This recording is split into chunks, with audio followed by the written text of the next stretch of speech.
What would you do, ladies and gentlemen, if you couldn't fail? What would you do if you were in a situation where your mind couldn't comprehend an outcome in which you lost?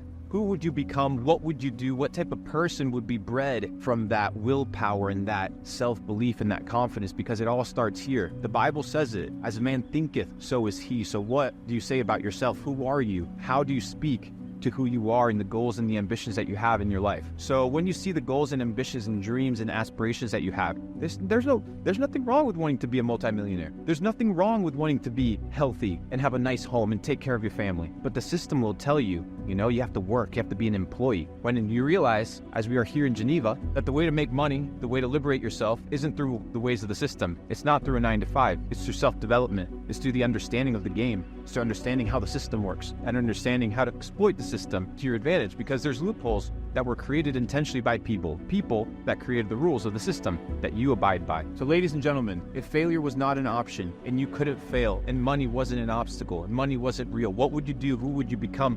What would be bred out of that desire for greatness? I don't know about you, but in my book, in my opinion, I can't lose, because losing is something that is designed for people that quit and for people that fail. I don't fail. I learn. I reevaluate. I analyze. I cross-examine. I fine-tune, I refine my craft. Maybe not now in my mid-20s, but in my 40s, in my 50s, in my 60s, in my 70s, in my 80s, in my 100s, I will have refined my craft, because it's a process of self-development. So if you couldn't fail because failure is not an option, because failure isn't real, who would you become? Who's holding you back? Who's telling you can't? You? Or is it the programming inside of you? Maybe it ain't you. So ladies and gentlemen, get woke, get positive. The world is yours for the taking.